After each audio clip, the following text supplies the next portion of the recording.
Okay, well, welcome everyone to the to a general meeting of the Healthy Planet Action Coalition. We are very, very pleased to host Laurie Laybourn Layton. And Laurie, please correct me if I'm mispronouncing your name.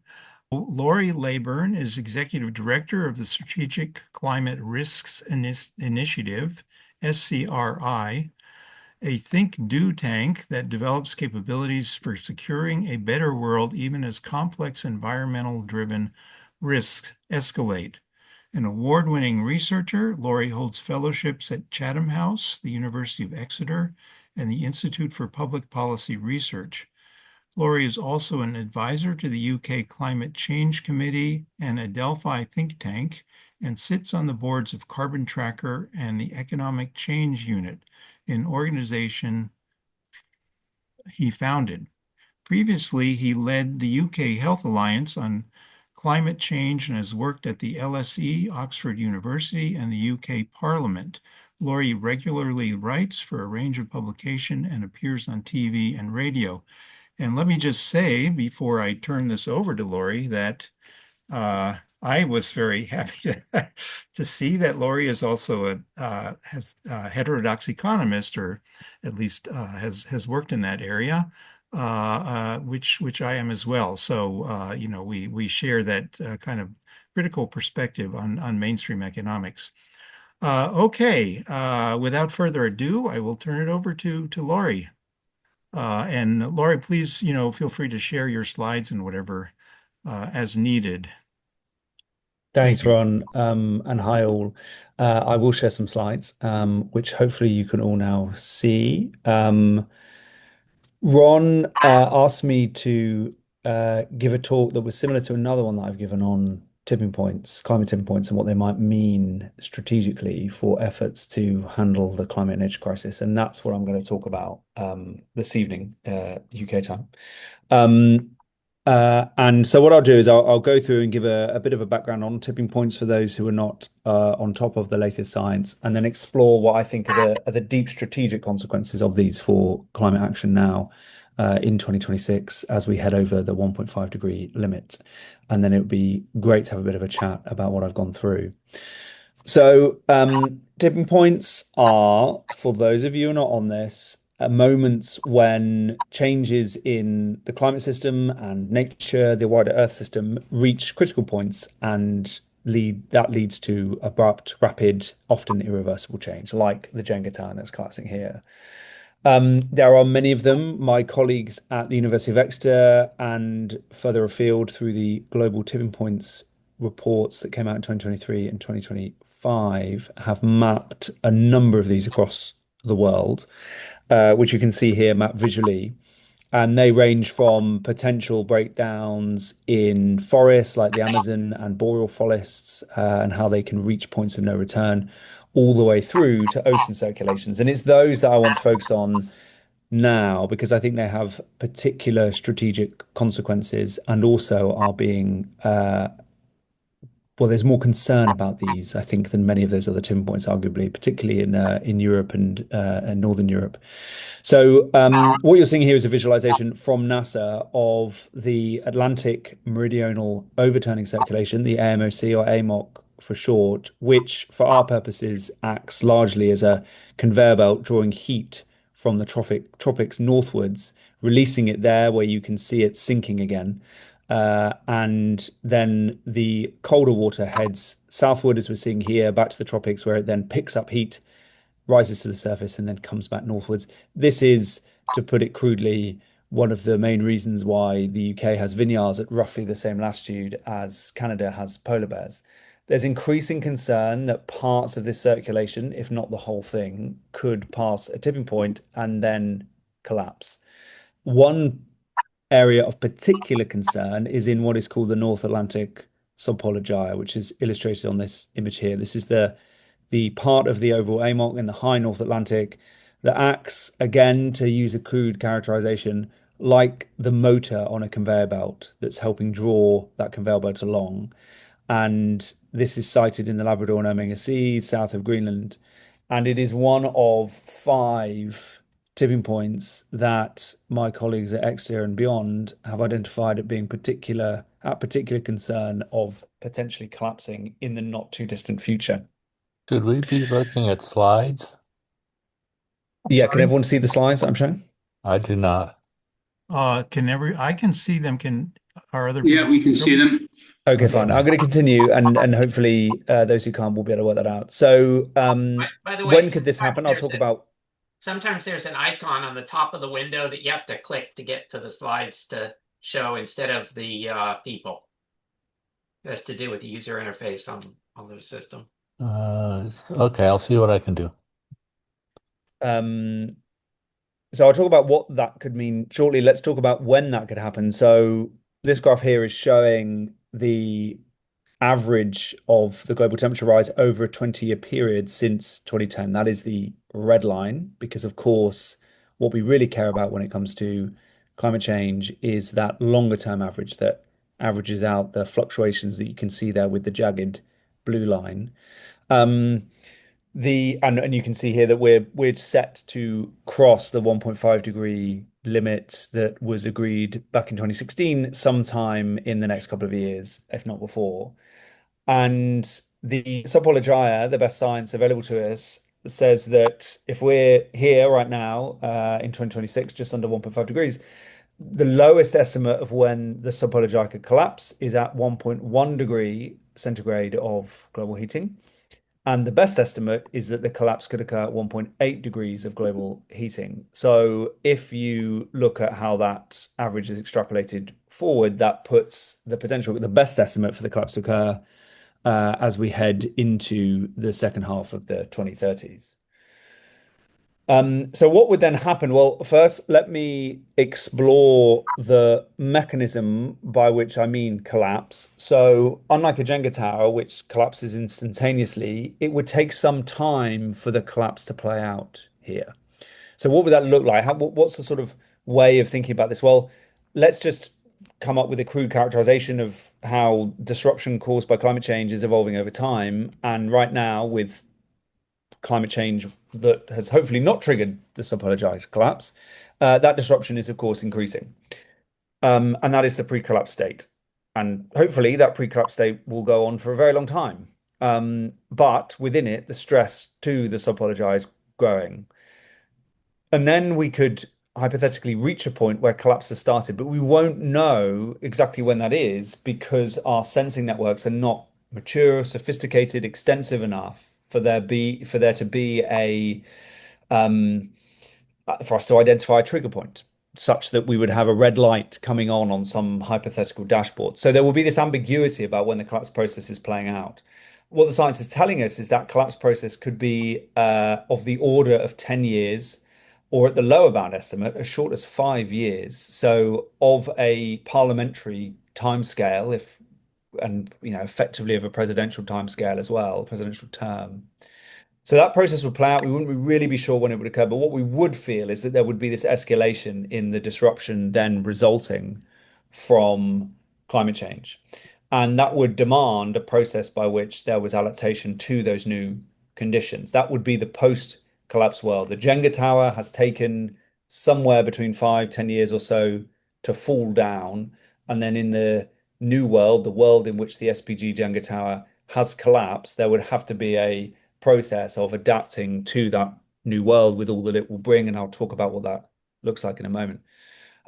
You would then hope that the adaptation for those who are affected by this would mean that the disruption begins to taper off, but there would still be the ongoing global heating to contend with that would then increase that disruption. So this is really, with the way I think we should think of this, is it's an accelerant on the disruption, the dislocation brought by climate change. This is a moment of a leap forward in that disruption. So what does that look like? Well, the short answer is we're not really sure because there has been a huge underinvestment in the science to try and work out what this could mean.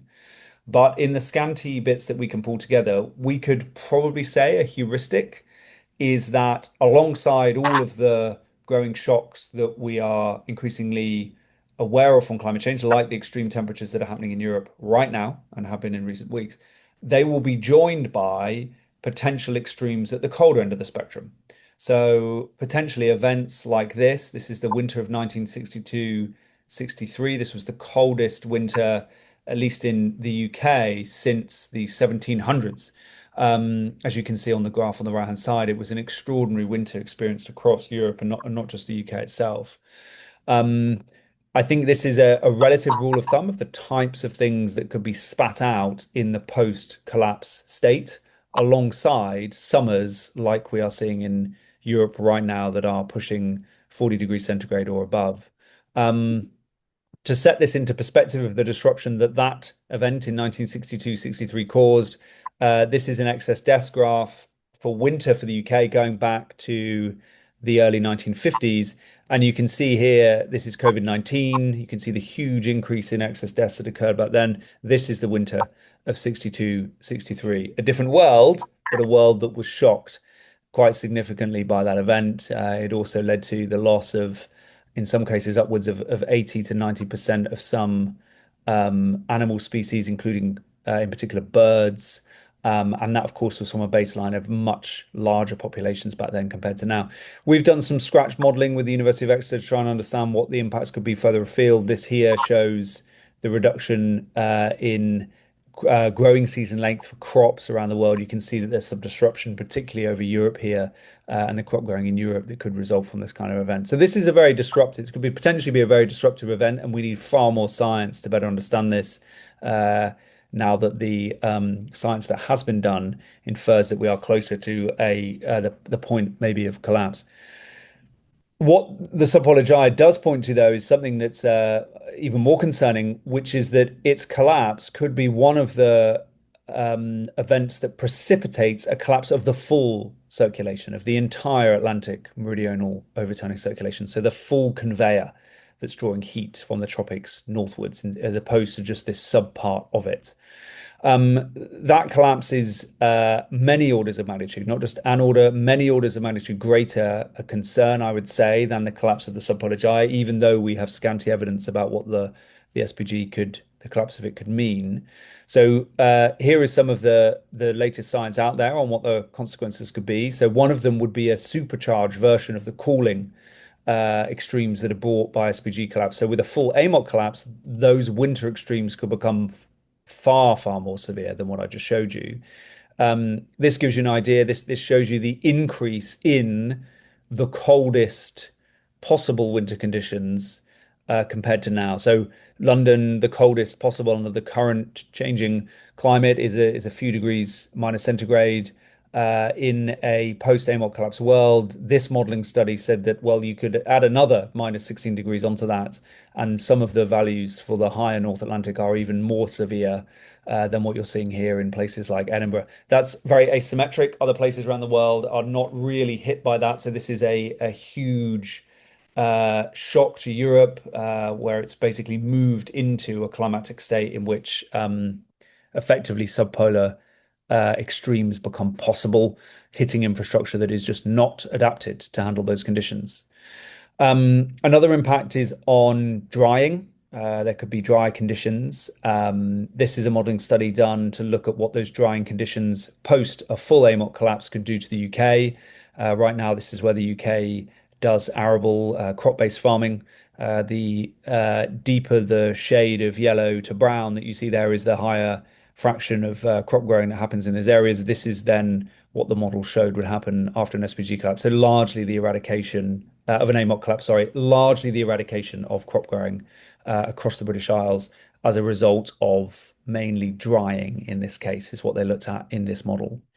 That's not just isolated to the UK. So drying, there's a concern about drying happening globally. What this is showing you here are models that have an AMOC collapse in them that show basically you largely lose all tropical monsoons. They are severely disrupted. And of course, it goes without saying that a very significant percentage of the global population are dependent upon that rain-fed agriculture in those places. that's partly what causes the outcome of this modeling study, which then looks at the impacts on the global food system. So what you're seeing here are the effects of an AMOC collapse plus 2.5 degrees of global heating. And anywhere that's red on this graph is showing you where you're losing the suitability of those places to grow wheat on the left and maize or corn on the right-hand side. Not all of those places grow those crops anyway. But you're seeing a loss of well over 50% of the suitable growing area for both those crops globally. And it beggars belief that there would be an orderly transition of global wheat and maize crop growing to the northern Antarctic in this kind of scenario. So this is a very, very serious threat to the food system if this thing were to occur based on the low resolution scientific modeling that's been done. When could this occur? Well, again, these are all low resolution scientific studies, but they're the best we have at the moment in some ways of the best science that's explored these kind of risks. One study recently has said that the chances of a collapse beginning this century, so not sure when, but beginning this century, are these percentages under different emissions scenarios globally. So the low emission scenario is one that's compatible with 1.5. This is, of course, we're not in this world, so we can largely ignore this one, though we can be horrified at the fact that it was this high anyway. We're somewhere probably between the intermediate and the high emission scenarios. And so we're talking about over a 1/3 chance that a collapse is triggered at some point this century, according to this study. Unlike SPG collapse, the process of the AMOC collapsing, the Jenga tower falling down, is not, from what we know, as fast as SPG. It could take many decades, if not pushing towards a century. So it takes time for that to happen. But the impacts, the kind of shocks that I just showed you, are not limited to happening at the end of that collapse process. They start to appear, from what our modeling is telling us, they start to appear much earlier on. So this is not a case of collapse being triggered and it taking 100 years and then you start to experience this stuff. It could happen much earlier in that process. Now, alongside all of the physical impacts that I've described to you there, there's one that we at the Strategic Climate Risk Initiative, the organization I run, are particularly concerned about, which is that, well, rewind back before a full AMOC collapse and consider an SPG collapse.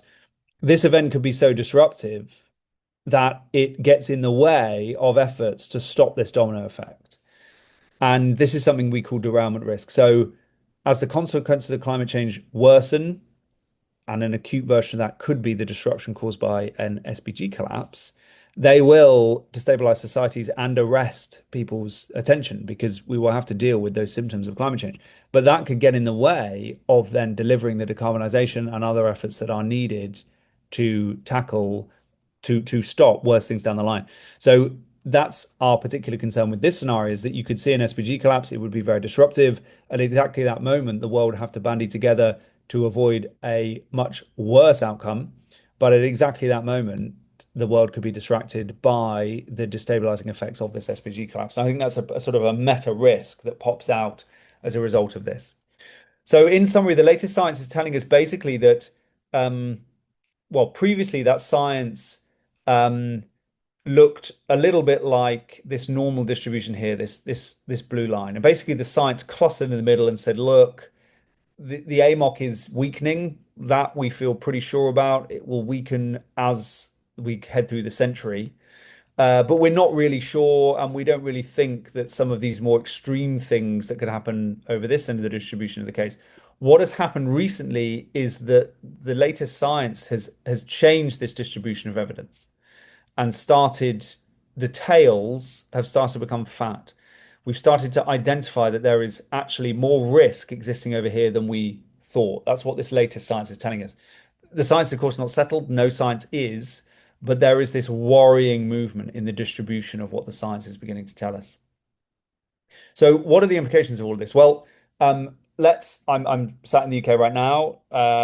Let's consider the UK's National Risk Register, which is the register of the greatest threats that are facing the country, and compare its, and this is what it looks like, by the way. It maps the impact of an event against likelihood. These are, of course, subjective measures of percentage likelihoods and impacts. I'll talk about the method in a second. To give you an idea, this is where a global pandemic sits, like the one that we lived through in the first half of the 2020s. So it gives you an idea of how the government is considering some of these threats and their likelihoods. So let's take that latest available science around AMOT risk and compare it to the National Risk Register methodology. So look at this. Let's go back to the image of the potential impacts on the food system. Here is the National Risk Register method, which is a method that's very similar to the methods that other countries have, if they even do have a National Risk Register, which some don't, or at least don't publish publicly. The worst impact, a grade 5, which if I go back to the matrix would put you up here at catastrophic, would be over 1,000 fatalities, over 2,000 casualties, and an economic cost in the order of tens of billions of pounds.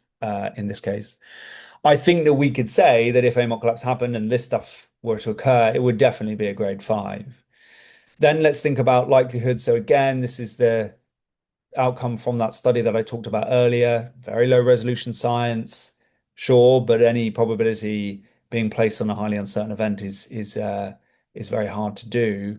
But let's look again at that National Risk Register method, this time for probability. You can see here that a percentage chance over 25% is then something that puts you in the highest designation. So this would infer that this risk is something that sits at the very top right. If I go back here now, we're talking up here in the top right quadrant, something that is of a horrifyingly high likelihood and with catastrophic consequences.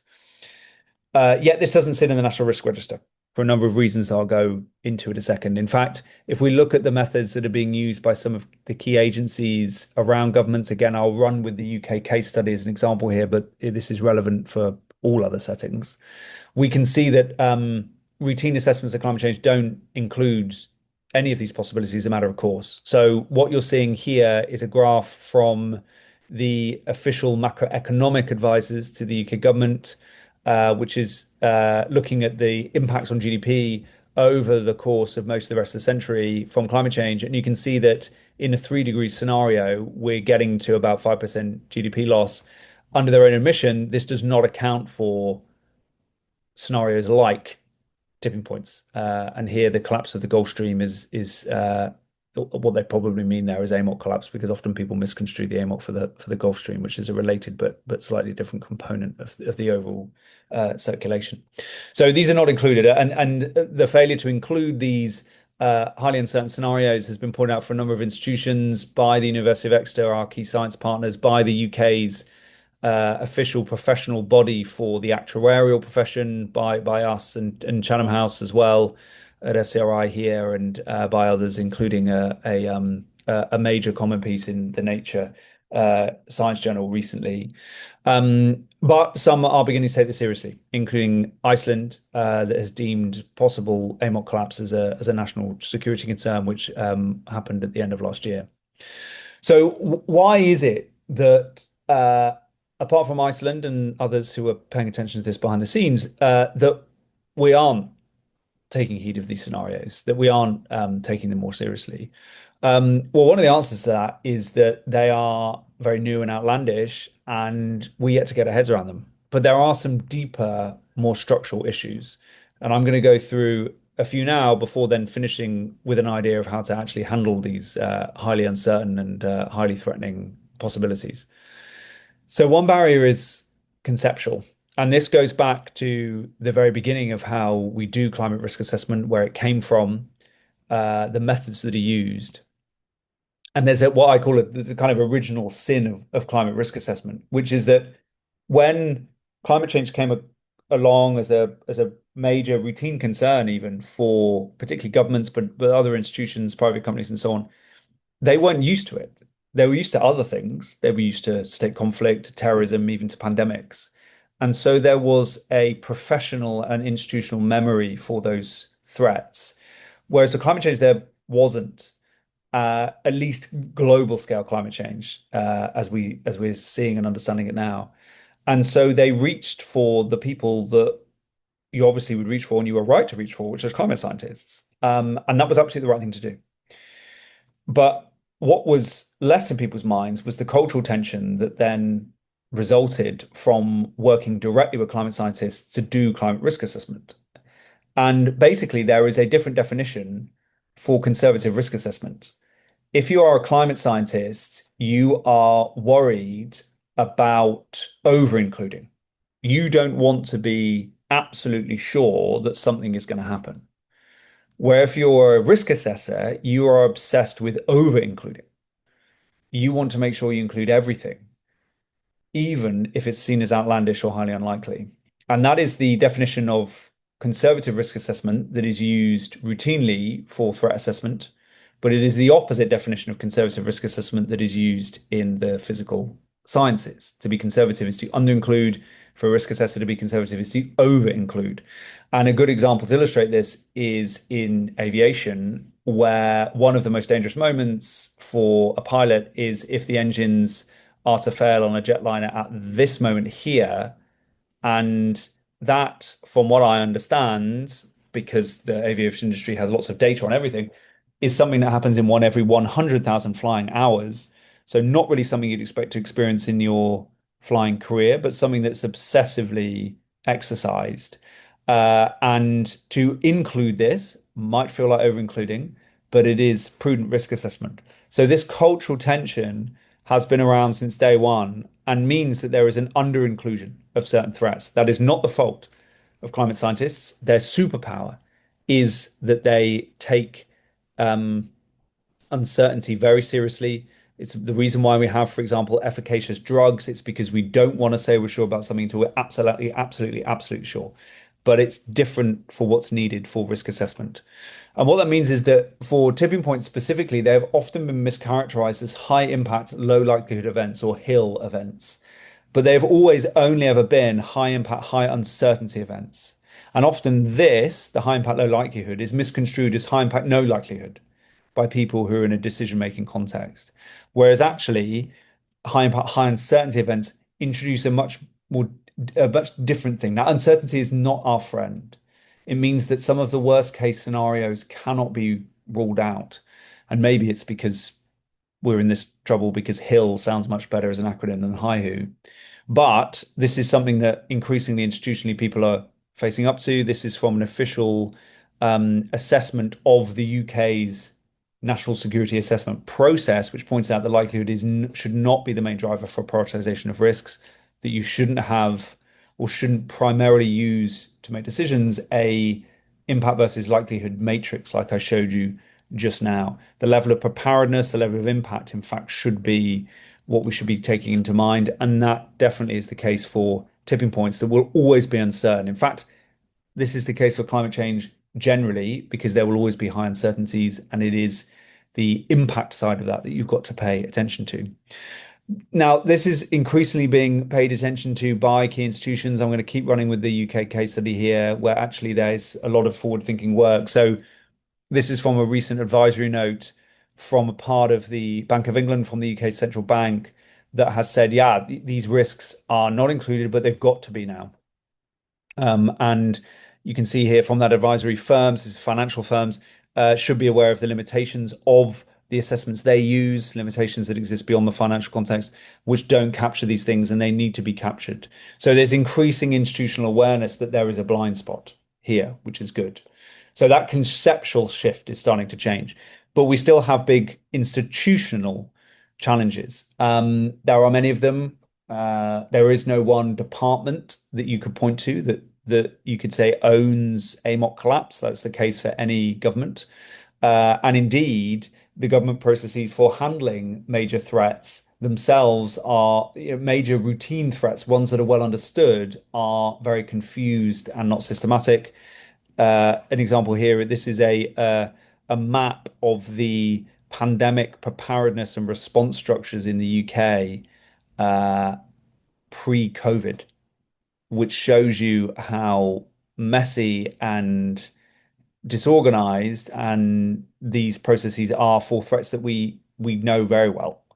If you think about the epidemiological research, the monitoring, the exercising, and so on that existed around pandemics prior to COVID-19, that is orders of magnitude more sophisticated than what we have when it comes to tipping points. And then, of course, there's the political issue, which is that the politics of climate change now are in many ways at a low ebb. And even then, if they weren't, the story of tipping points is a very confronting story. It is very hard to face up to the fact that climate change doesn't just mean worsening heat extremes and really bad things happening in the tropics. It could mean catastrophic impacts on the global food system. That is a very difficult thing for politics in its current guise to really get its head around and to talk about publicly. So, what can we do in response to this? And this is how I'll finish, and then I would welcome conversation. So, well, one thing is to get over the what we could call the ontological shock of the fact that we're now in a reality that includes these possibilities.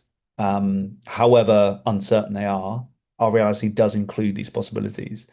And there is I think, what we could describe as a crisis of worldview, of understanding the world, of an ontological crisis, to use that technical phrase, in facing up to the world that now exists at and above 1.5 degrees centigrade, akin to, I think, the crisis and understanding of the world that occurred after the invention of nuclear weapons, for example, that we're now in a world in which such catastrophic possibilities exist. The way that we've tried to help people with this at the Strategic Climate Risk Initiative is to say, well, the way you had understood the world before when it came to climate change was maybe akin to this type of scenario in which you're on a ship and you discover you're sailing towards a storm and you fight hard to change course and avoid the storm. And you can see the direct comparison there to climate change. A lot of the focus strategically in the past has been on trying to get the world to face up to the literal and figurative storm of global climate crisis looming in the distance, to then work together to mobilize a critical mass of people to change the bearing, the development trajectory of societies away from fossil fuels, to then ultimately avoid what was happening. And the existence of threats like tipping points, the fact that they are much closer than we thought, points to the fact that we're in a very different strategic reality. This is one strategic reality. If you're a sailor here, your job is pretty simple. Spot this thing, change course, get away. Whereas if you're sailing, you're in a storm, the strategic reality is much different. You sure need to change direction and get out the storm, but you also need to worry about how robust the boat is. You need to got to worry about the crew's morale and whether they're going to, stay working together to avoid the storm, or escape the boat, jump off onto a lifeboat and run away. You've got to be worried about how people understand what's even happening around you. All of these things come into play, and that is the strategic reality we're in. To use this metaphor, sailing through is very different strategically to sailing around. And so there has to be that a moment really of ontological realignment to understand that we're now in a situation with the climate crisis where we're going to have to navigate through this thing. And so that means that we've got to be better prepared to manage the unavoidable. And something like SPG collapse might plausibly be an example of that. And we've got to do that on a journey to avoiding the unmanageable. And AMOC collapse, I think, sits in that category. There is then huge investments that are needed in the many analytical gaps. So the science I've presented to you over the course of this talk is, as I've said, very low resolution, very uncertain, some of it very new, though based, of course, on many decades of brilliant physics and other science. But there are still massive gaps. We are in a situation where we know intolerably little about threats like SVG collapse, and they need to be filled. Not to then warrant action. It's clear we know enough to warrant action now, but to help guide that action. For example, it's intolerable that we're in a situation where we don't have a decision useful threat assessment of SPG collapse that's been presented to decision makers, say, in the North Atlantic region. And what that would require is moving beyond an analytical approach that isn't just quantitative first and only. By that I mean that often when we assess climate risks, we want to reduce the uncertainty down to singular numbers, whether that be a percentage chance of collapse or a GDP figure, for example. And that is leading us into some pretty unuseful, if not directly dangerous, analytical situations. So there have been, for example, some economic studies of the consequences of AMOC collapse on GDP. and they have concluded that a collapse of the AMOT would be beneficial for GDP globally. And that's mainly because the models they're using are very simplistic, at least compared to the scientific models. And basically, an AMOT collapse in making bits of the world cooler balance out climate change, and then you get a net increase in GDP. These things are dangerous for decision making, and it's partly because of this desire to have quantitative only analysis. And instead, we need much more of an approach that we could learn from, say, the security community, where they're using storylines and scenarios to better understand the possibilities of this going forward. And that looks something like this. This is developed by colleagues of mine at Chatham House and also at the University of Reading. It means developing ideas of how climate change will evolve that include quantitative analysis that are then put into storylines to give us a better idea of the types of futures that we could now see so that we can begin to develop capabilities to respond to them. And in responding, we need to develop what we could describe as no regret strategies. The possibility space in front of us, the range of plausible futures is now dizzyingly wide. We're talking about, scenarios in which you get multiple degrees of warming and your main problem is having to, for example, adapt to worsening heat. Alongside then a scenario in which you then have an SPG and or AMOT collapse, and you then have to suffer potential cold extremes as well. And that's very hard if you're a decision maker to be able to grapple with that, to make decisions that you feel can handle such a wide range of possible futures. The way to handle that is to identify no regrets that work in every scenario. We're trying to do this at the Strategic Climate Risk Initiative. We've developed what I believe to be the world's first scenario exercise of AMOT collapse, and we're going to be playing it later this year with some major Euro-Atlantic institutions to try and identify some of these no regrets, the things that would work in an AMOC scenario or not. So an example of that is obviously if we've got robust renewable energy supply, that would help us in all scenarios and would mean that we're more energy secure if we've got worsening impacts from AMOC collapse and so on. And also is the right thing to be doing now for other reasons, including tackling climate change. Similarly with buildings insulation, if you've got an AMOC collapse, an SPG collapse, you're going to have to make sure that you can regulate temperatures in your buildings better. And you should be doing that anyway, because of baseline climate change, because of mitigation, because it will be better for people's lifestyles. We know all this. But beyond those no regrets, we could list many of them. There are, of course, deeper changes that are going to be needed, strategies that are going to be needed to navigate this much stormier world that we're in. An example of that is what is going to be the central bank coordination mechanism that can handle a financial crisis that might be triggered by SPG collapse, because that is not in the models used by insurers or banks, asset owners, and so on. It would come as a major surprise to them that that's what has ended up happening.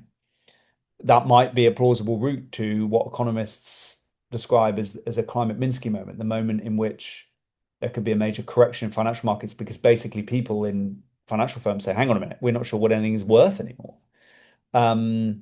And so there is a deeper question here of, well, what is our toolkit?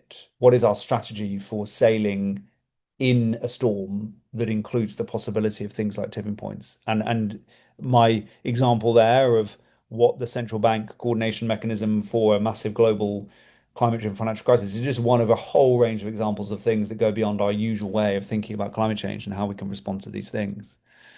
So I'm going to stop there. That gives you a bit of a rundown, as Ron was asking for, of tipping points, what we now face with them, and some thoughts on what then the strategic implications of a world in which these things are now possible. I hope that was useful, interesting, and I welcome discussion. Thank you very much. Thank you so much, Laurie. Yes, that was excellent. I believe, and it's we really are on the same page. I think most of us with you.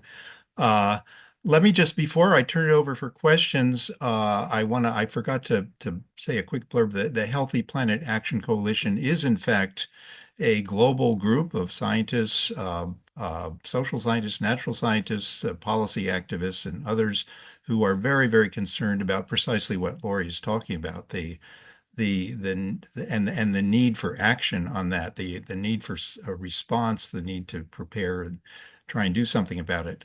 And you can find us on the web. You can ask to join our listserv if you're interested. We certainly welcome other people. We have over 250 of us now, but or about almost 250.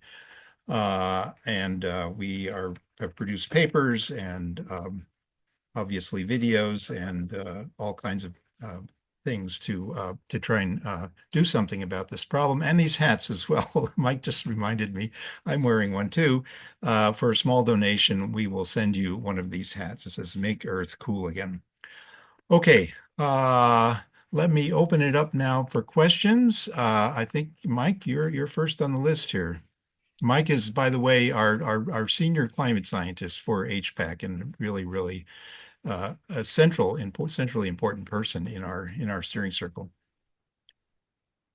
Well, thank you very much for the presentation. My question is, I didn't hear much discussion, or maybe I missed it, about this notion of intergenerational responsibility. And are there people who really think about it? You're looking at this very broad time scale and developing and thinking about it out over time. Are there sort of, is the problem of not thinking long term one under your political category, or something? Because it seems very hard to get people to be thinking out over longer terms or something like that. I mean, maybe that's because we're sort of all older and men, I guess, at this point or something, and it's the young people who have to be concerned about it. But how do you get attention to the intergenerational responsibilities? Yeah, I think it's a great question, and I could come up with a whole list of things that I think would work in theory for decision-making systems that would mean that they think in longer term. But I think that's necessarily going to happen. I think that what will happen is that some serious destabilization will occur in the coming years, and the question will be what can be readied for when that inevitably happens, such that it leads to some more forceful adjustments in how our economic systems in particular are run, right? So hopefully we would see a more forceful resurgence in youth campaigning, for example. We would see people who understand, for example, that, pension funds are in a very dangerous situation because they're currently running around thinking that in a 4-degree scenario, this is what many of them do think through their assessments. In a 4-degree scenario, they'll only lose a few percentage points on the value of those funds. So I think that it's less what is going to happen, what could we do to become longer term thinkers now? It's more what will be the intergenerational response to the failure to have done that so far? I think that's what I'm particularly interested in. And one concern that we have is that response could be counterintuitive, where you could actually end up in a situation where there is a lot of blame and nihilism from younger generations who say, well, you've known about this for a very long time and you sold us down the river by not doing about it. So for me, my more interest is not and I'm not saying your question was about this, but not what an idealized decision-making system would be intergenerationally. It's more how the intergenerational politics are going to play out when really bad stuff starts to happen. And I'm not sure that we've thought about that enough. Yeah, I mean, it would seem nice to find ways to get generational responsibility into the list. I know when the U.S. Catholic bishops looked at it, the issues they focused on were equity, which had to do with rich versus poor nations, but it also then had this generation versus future generations, and it was trying to get that into the discussion. And stuff. I mean, maybe it's going to take a lot of young political leaders to get in there and realize they're going to grow up over this period. But it certainly does seem hard to get the present system to be responsive to what the longer term challenges are here over time. Yeah, Thanks. I agree with that. Thank you, Mike. And Laurie, I have to say, you're probably among the younger people in this in this group in HPAC, where we tend to be, a lot of retirees and people, and that's part of the problem too, is that who has the bandwidth to think about these kind of things? Young people are so tied up in surviving and raising kids and day-to-day practical things, and politicians are facing the same kind of pressures. But I hope to get a question in later on, so I don't want to derail things here. Kevin, you're up. You're muted, Kevin.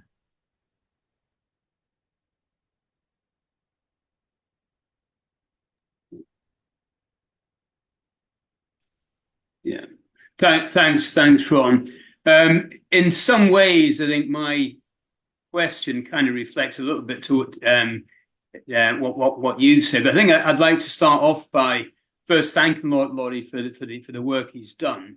The question I would have, and it sort of follows from a paper that Mike and I worked on back in 2018 that we submitted to the UN, when we were advocating the necessity to try and determine a safe temperature that the planet could rise to before we'd have to take intervening action. And what we said was the safe temperature was less than 0.5 degrees Celsius, and we're kind of sitting around now talking about 1 degree Celsius. The thing that really tripped me up when I worked on that paper with Mike was we looked at a lot of the feedback mechanisms. Most of the feedback mechanism, you can realistically say that they operate through first order linear differential equations, and you're going to get some kind of exponential response as you start self-reinforcing. What was really concerning to me was when I thought about it is it's not so much the individual feedback mechanisms that determine how things are going to change, but the correlations between them. So if you've got feedback mechanisms and then there is correlations, so the acceleration of one accelerates another, which accelerates the first, and so forth. What you get is the tipping points changing, not like dominoes, as one of your slides suggested, but the danger is that the tipping points all tip together. And that's not really a conversation that we seem to be having. We generally tend to focus on one tipping point or another. So, without trying to criticize, as you have done, focusing on the ocean circulation or the AMOC. But the reality is that won't go on its own. Everything else will go, and everything else will feed that. So it seems to me that the only likely scenario is the very worst case scenario, that we get significant and rapid change over a very short time period that will far exceed anything that the models are currently outputting at the moment. Because this sort of thing is not, to the best of my knowledge, is not questions that we can get the existing models to model particularly well.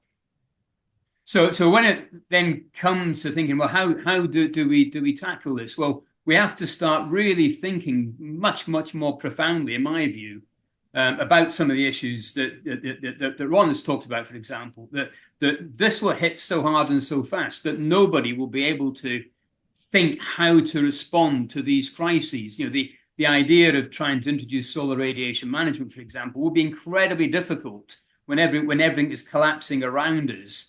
And we have to start thinking really quite powerfully about the consequences. I think one of the significant issues that we will face, one of the great ironies, is that as the climate deteriorates, the level of competition between individuals and between nation states will increase, and it will make the prospects of cooperation diminishingly small, which is effectively what we're already seeing now. So, we're seeing that the huge swathes of immigrants coming from one country to another, and which is basically, effectively, certainly in the UK, is destabilizing UK politics. And I think that's a pattern that we're seeing across Europe. So there are significant issues that are beyond the sort of realm of politics as we see them at the moment. I don't know what the question is. But Yeah. I think what I'm saying is we really have to think about articulating as best as we can how serious this issue is likely to come, and not convince ourselves that maybe it's in 70 years, or maybe we'll have some cold winters. I just don't buy the cold winter argument, for example. I think that just diminishes. Like when you were quoting the 1962 weather, well, that was due to atmospheric cooling, due to nuclear weapons testing by the United States and Russia. So I don't really ever think that's a particular scenario. So when you looked at when you showed the normal distribution curve, I think more Kevin, likely. I'm sorry, we have a lot of people. Sorry. Yeah. Okay, no problem, Ron. Okay. Yeah. Go ahead, Laurie. Do you have a response? I mean, I agree that the gravity and the complexity of what will come next is largely lost on a lot of very important people, and that needs to change. Yeah, thank you.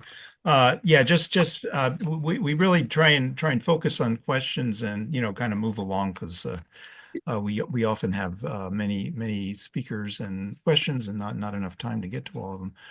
But thank you, Kevin. They're good points. Robert.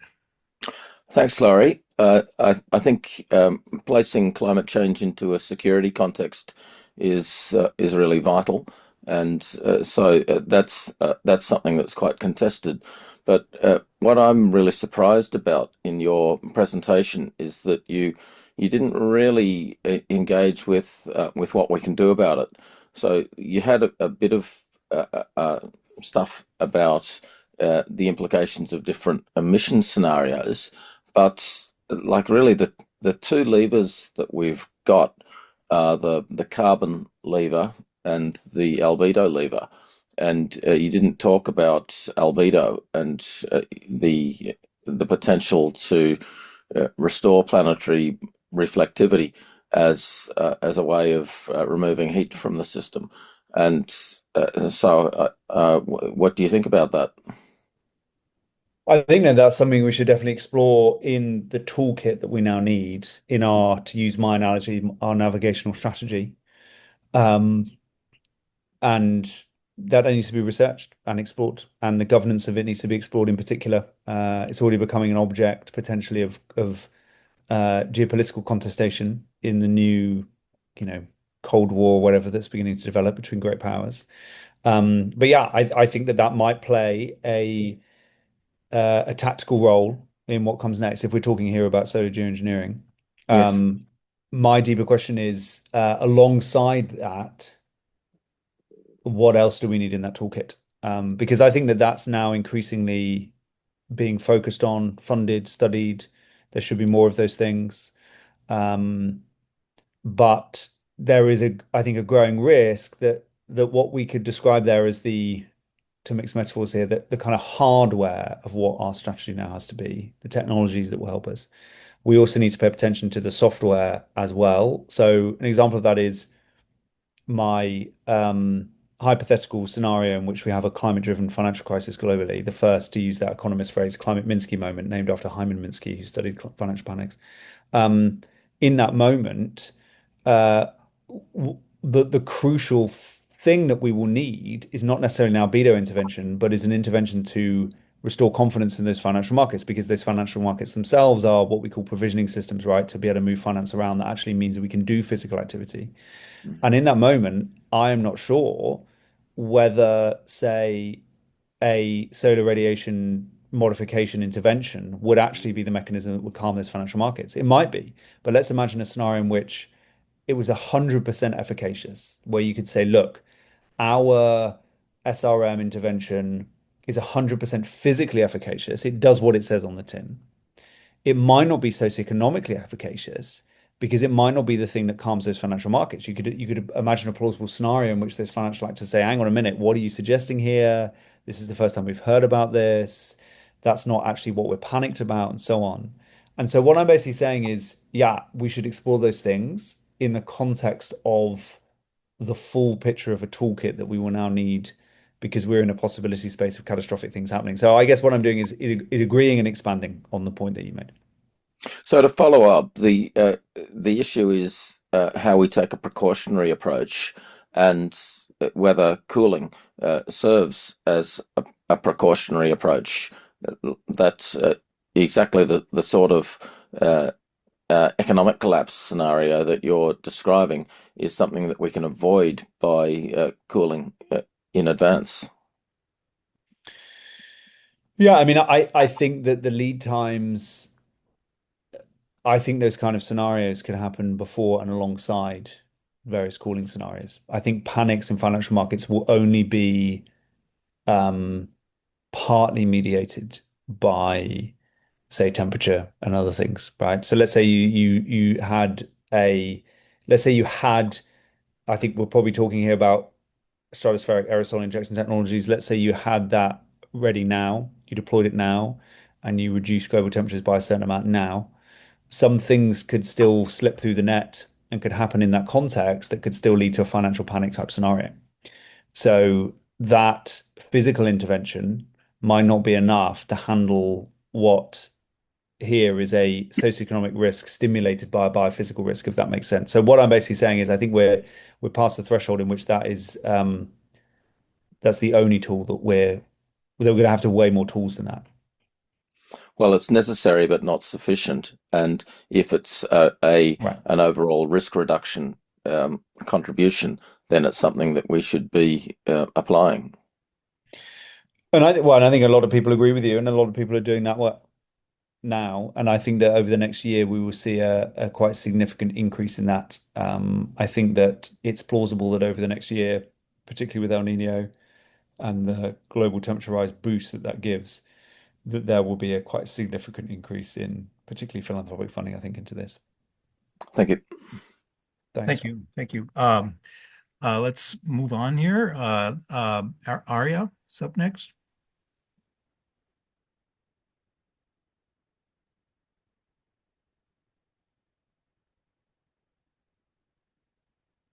Arya, we can't hear you if you're talking. Arya? Oh, I can't. Arya, can you hear me? Arya? Behind all of this.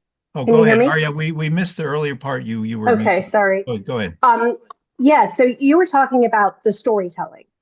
It's extremely important that we reach people, that they understand what's going on, but that it reaches them in a way that they are ready to digest. So that's really what I'm specifically focused on. I really believe that we have come here because of many issues with our cultural, kind of trajectory. And so we have to change the culture to be able to support real climate solutions. And how we tell that story is going to be really important. And one of the things that I thought about,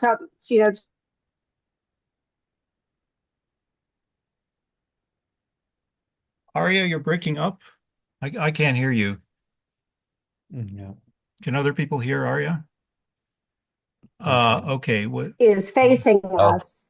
Arya, And you broke up on that last little bit, but you were asking about climate stories. I think you have a bad connection.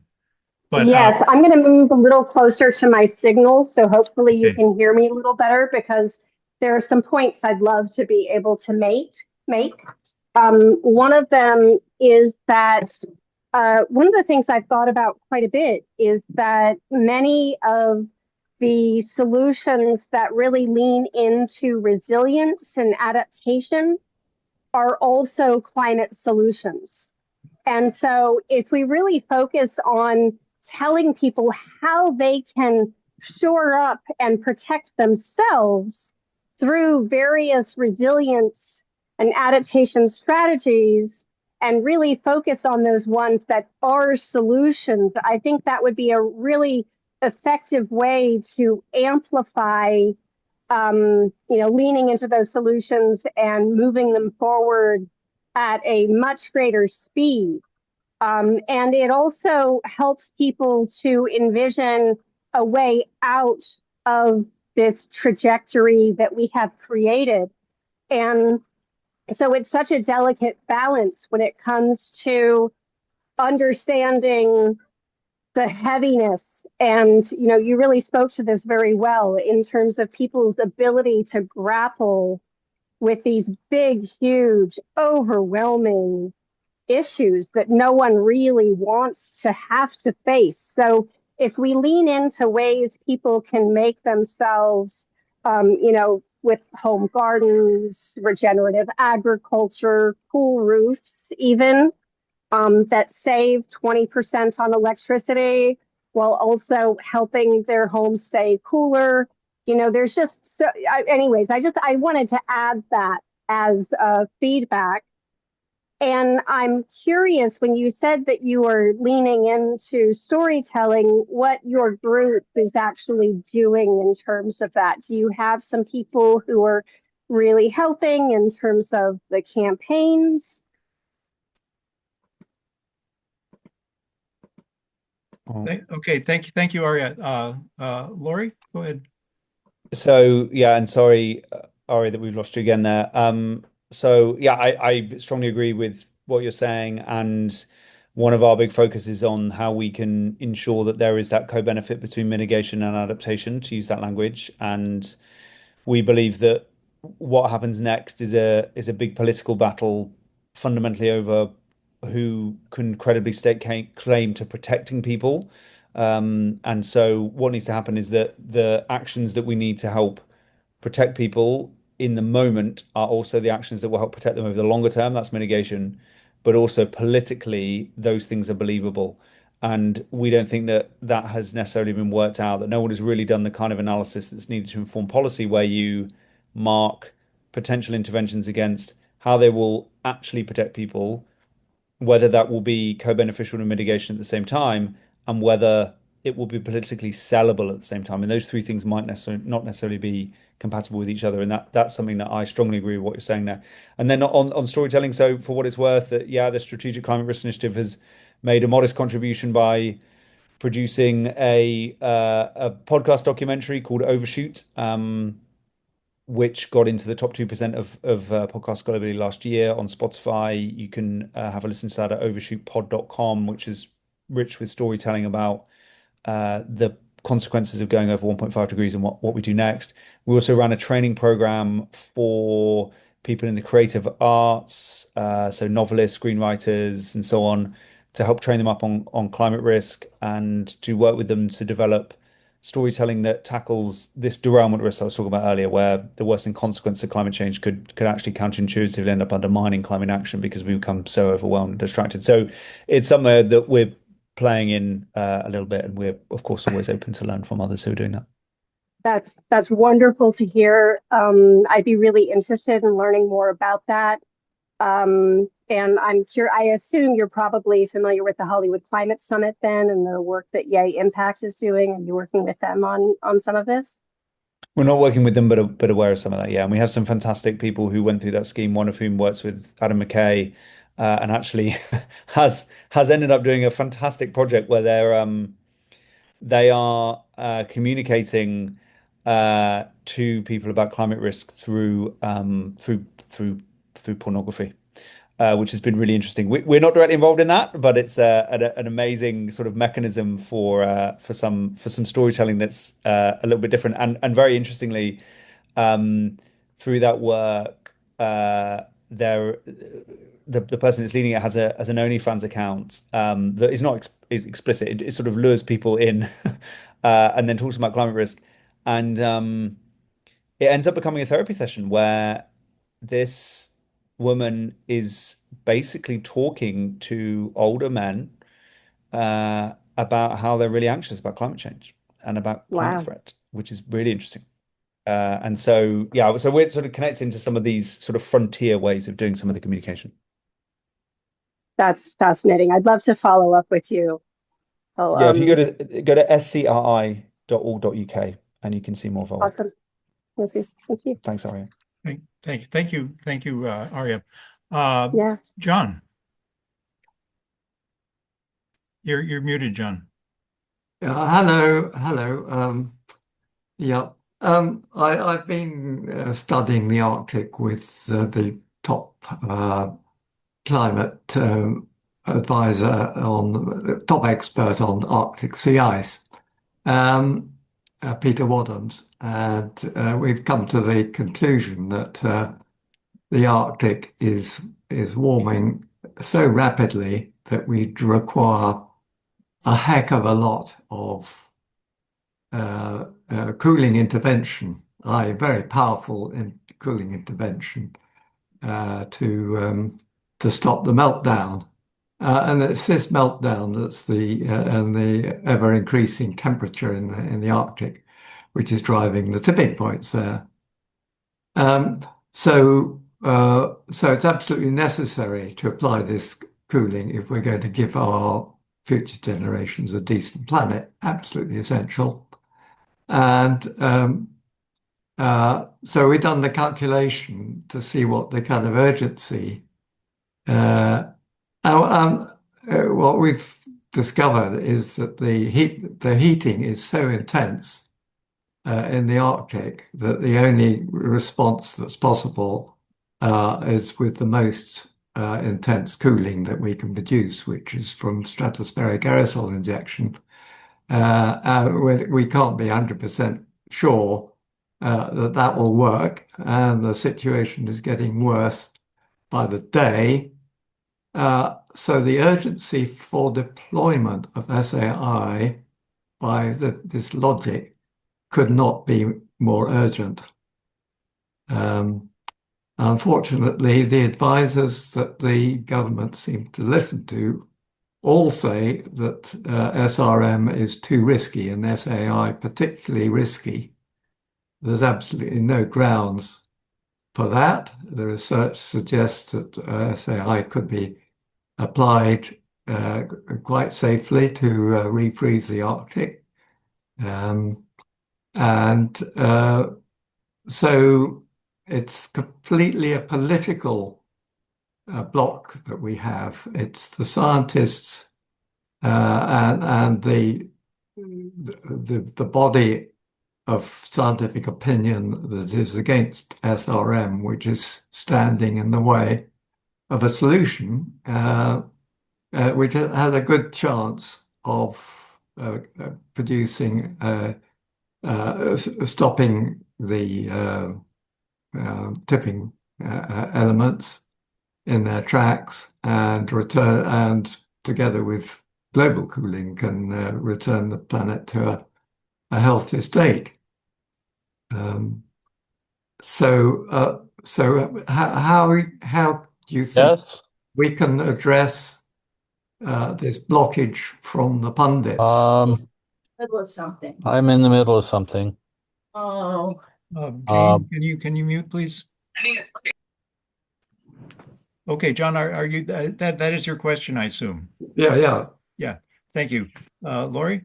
Well, I don't think that it's just the pundits, as you say, who are part of the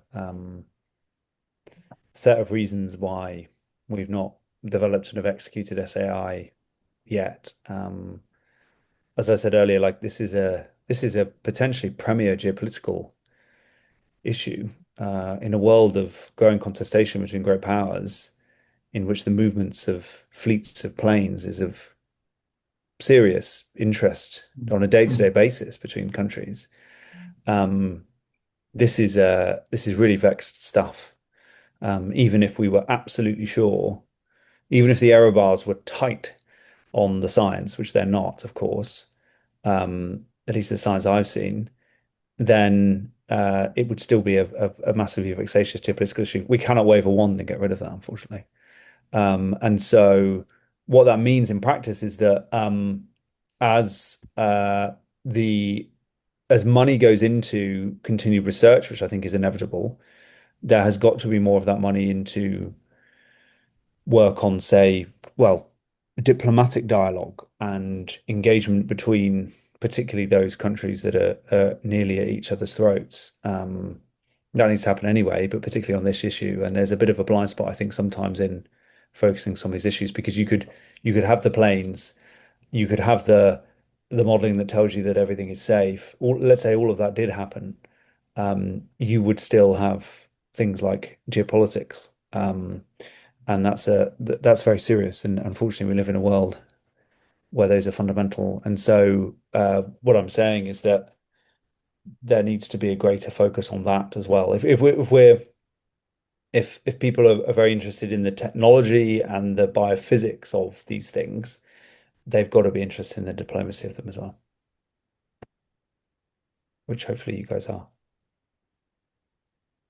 Thank you. Thank you, Laurie.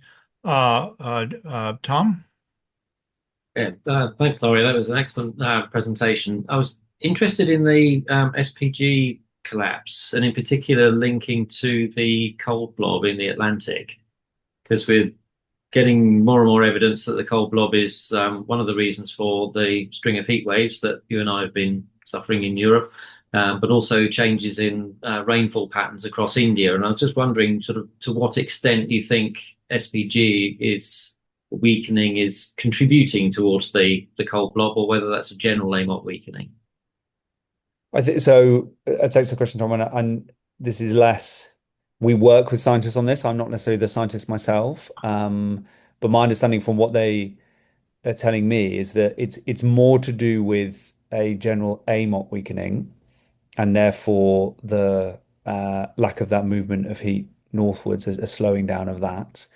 But there is some of the science behind, for example, the probability figures that I showed is pointing towards a growing concern that we are seeing a loss of strength in not just the subpolar gyre. There are a few sites of the sinking of the overturning circulation in the high North Atlantic that it's very noisy data, but there is some startling changes in recent years. It's always been very volatile. So, and there are indeed some scientists who think that the collapse of the gyres, there are a number of them, is itself the tipping point for the full AMOT collapse. But we don't have enough of an understanding of how that very complex system works to be able to say any of this with huge confidence. So one thing that hopefully will help is that the UK government, through the Advanced Research and Invention Agency, ARIA, has made some significant investments into some of the science to developing an early warning system for the subpolar gyre collapse. That started a couple of years ago, and that program is expanding, and some very interesting novel science is being done, including some science on the sensing as well. So hopefully a bunch of that together will give us a better idea of some of those weaknesses, to better understand the physics of the interaction between a cold blob, and then, as you're inferring there, the consequences then for the intertropical convergence zone and the tropical rain belt, which is one of the things that could be disrupted. So my answer to you is, this needs more investment to get really to the depth of some of these answers. And from my perspective, it has been a shocking lack of investment, because we're talking here about a handful of scientists globally who've been doing this work.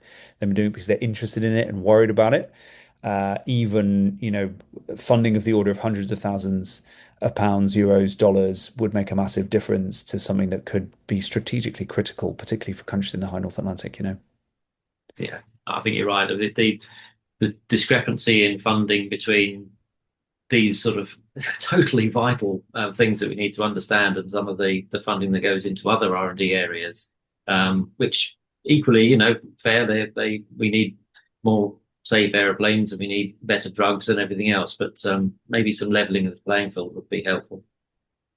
Yeah, and at a time when countries are investing large amounts of money into defense, if you just take the NATO footprint, for example, there is one of the less repeated articles of the NATO treaty is to ensure that your country is resilient. And so you would think that you could take a little bit of those significantly expanded defense budgets and put a bit into understanding whether your security will basically be whipped out from underneath you by the collapse of an ocean circulation. Yeah, no, that's a very good point. Yeah. Thank you. Thanks, Tom. Thank you. Thank you, Tom and Laurie. I'm going to take a question here. So as I said, we are very much on the same page. I think all of us here really are very extremely concerned about the risks and the lack of action. And so what I want to specifically ask is, well, first of all, we have been working on an effort to advocate for testing and piloting and particularly in the Arctic. So this is kind of following up on what John was saying. It turns out, and I'm sure you're familiar with this, due to the way the stratospheric circulation works in particular, the really only places you can do kind of localized testing would be in the polar regions. And it so happens that they're also warming very, very fast, and they're a critical place to that we want to cool. So I don't want to, but so our effort has been to try to move things forward on action as a way to also stimulate political action and social consensus. That is, if we are able to, for example, um, try to revive the Arctic, restore ecologically restore the Arctic region in particular, we can that would be the same thing as trying to restore the coral reef, regenerate the coral reefs, I should say. And perhaps that could build trust and confidence. If you had a coalition of first movers to just try and work on that, and we're thinking, of course, Iceland and some of the countries in Northern Europe, and also we've got to do this in the South and the Antarctic as well for balance ultimately. But those kind of ways to actually get things moving, because part of our concern is that the emphasis on reaching a political consensus and is just not fast enough for the kind of things we need to sort of catalyze this in some ways, and we're hoping that this might be a way to do so. I'm sort of interested in your comments on that. Also, what is with the tipping point community? I mean, we are constantly just amazed at how clear and forthright they are. This is, and they're great folks. I mean, they're doing vital, absolutely essential work. Yourself included, of course. But every time people ask, well, doesn't this suggest that we need to start doing something about cooling as soon as possible, because the emissions reduction will just take, it's absolutely essential, but it'll take too long to do something about the immediate, urgent problem of possibly activating tipping points and so forth. Have so far declined to uh, endorse that, at least as far as I know, forthrightly, as far as I know. So I'd be interested in your take on that. And finally, just as another example, warm water coral reefs that I know, have been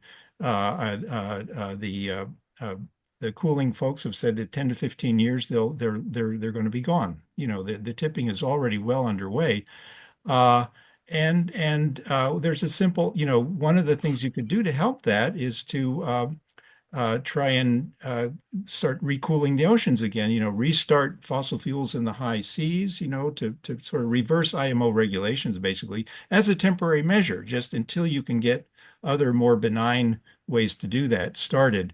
And all that takes is, right now, we've actually been in discussion with the IMO, one of the chair of the committee, the scientific committee that works on this, and it would take one country, almost everybody's has standing with the IMO, all countries. So one country would have to submit that for consideration to their marine environmental protection committee. And so far we've been unable. We've been, trying to do this for years now. We have the open letter in Oxford Open Climate Change, and of course there's been more and more evidence that this has had a very serious impact, a warming termination shock, and then that's being done in the Mediterranean as well. So just as, this idea that somehow we need to get the social consensus and the political consensus all lined up before we can actually take action seems to me to be also a bit of a problem, because we can do things now. We have the IMO. That's an international group that can actually do something quickly, really quickly. I'm trying to go to Iceland and try and, convince them, if you're worried about the AMOC, that here's something you can do that might help a little bit right away. And we have our folks in Australia working on this too, to save the marine. There's evidence now that the Great Barrier Reefs are actually been heavily impacted by the termination shock for the shipping that's going north. So John, I'll stop. John, I'll you made your stop. point. You made your point. Yeah, yeah. John. Yeah, yeah. Yeah, Laurie, I'm sorry, but I've been stewing on all this stuff. Maybe I shouldn't wait until the very end here. But go ahead, whatever you wish to comment on, and then we'll get to Robert Chris. Well, should we go to Robert next as well? And I'll see, because we've got 8 minutes left, and I want to make sure Roberts can talk as well, and then I can see if there's comments Okay. Well, on either of the things that you guys talk about. Yeah, I'll leave those out there. Okay, Robert Chris. Simple question. I mean, the whole focus this evening on tipping points has been about Earth system tipping points. But actually, in what you've been talking about, Laurie, very, very insightfully, in my view, there is another critical tipping point, which is the geopolitical tipping point that is necessary to move all of these things into policy, into deployment, and actually change the physical reality of what's going on around us. Because all the talking in the world is not going to do that until it's translated into action. So what I would be really interested in is your view on where you think we are with regard to the tipping point on the diplomacy, on the geopolitics, nationally, internationally, and so on. Mm-hmm. Yeah, it's a great, and I assume you mean, do you mean in relation to SRM? Well, I do. The HPAC is into this triad idea. We need to do all three of these things. We need, and as Robert Tulip was saying earlier on, we have two levers. We have a long-wave radiation lever, we have a short-wave radiation lever. We know that the long-wave radiation lever operates very slowly because carbon dioxide is radiatively very inefficient. Whereas the short-wave radiation lever operates very rapidly. So I'm not really concerned about the technology. I'm only concerned about how we avert the climate-induced catastrophe that you referred to as being increasingly likely. So I think that in the next year or so, there will be as I think I've already said, a significant increase in philanthropic funding for work in this area, which I mentioned because of the downstream impacts that has on all of the things that you mentioned. I wouldn't be surprised if we hear a G7 nation, I don't know, launches some kind of dialogue on geoengineering. That becomes a thing. I think that because there is increasing discussion about this behind the scenes, because people have, followed a similar logic to what you've just mapped out there. I think that simultaneously there will then be in this logic, a counterproductive dynamic in this geopolitical contestation, particularly between the US and Russia. I think that the public statements of people close to the Trump administration talking about how China is developing weather supremacy point to a growing desire to lean into weaponization. By weaponization, I don't mean the physical use of these things as weapons. I mean the promise of them entering into the competitive dynamics between America, China, Russia, for example. And even if that wasn't reciprocated by China and Russia, which we can't say won't be, and there are some signs it would be, the very fact of people close to the Trump administration talking in that way then begins to create that dynamic anyway. And so on one hand, more money, more desire for productive diplomatic discussion. I think that will be occurring over the next year. I think it will be accelerated by, what's the upper bound estimate of what El Nino would do to global heating, take it up to 1.7, right? Alongside that, there will also then be the growing inclusion of this kind of stuff into geopolitical contestation. And that, of course, is a serious issue, because then we're back to, for any of us who spent time reading about the dynamics of science and defense R&D in the Cold War, you end up in a very similar dynamic of those things then being part of that strategic calculus, which is a serious issue. So this is why I really stress this point about the diplomacy is kind of as you're saying, I think that is now absolutely imperative. Before it might have been, and I've seen this sometimes in people advocating SRM. I'm not saying that this is the case for you guys, but the conversations about politics and about diplomacy have been spoiling mechanisms to try and forestall a discussion about what should and could be technologically possible, and therefore the investments in those technologies and so on. We're now entering a world in which that may be the case for some people, I don't know, but this absolutely is now opening up a new geopolitical dynamic that really needs to be worked hard on. And I don't have any ready answers to that, because that would be the ready answer to how we diffuse the beginnings of a new Cold War, basically. But I imagine as a way in, sorry, as a last bit here, one way to handle that is through, for example, diplomacy around stratospheric monitoring. And, we know that there are only a few number of fixed wing aircraft and that they predominate in the US and Canada. We know that Russia has had fixed wing aircraft in the past. We know that, for example, the ablation of satellites as they leave the Earth's orbit is then increasing pollution, and that's reaching some pretty critical levels from what I understand, and could begin to threaten the ozone layer. All of those are things where you could maybe carve out the beginnings of a diplomatic dialogue that would be quite useful in these competitive times, and it's something that all would benefit from, because you do want monitoring. So that might be one of those ways in, diplomacy is about inches, right? That might be one of those inches. So you're optimistic. Yeah, thank you. I have to be. I have to. Yeah, I have to be, because I'm on this planet with you guys. I have to be because as Ron gracefully pointed out earlier, I've got quite a few decades left on it as well.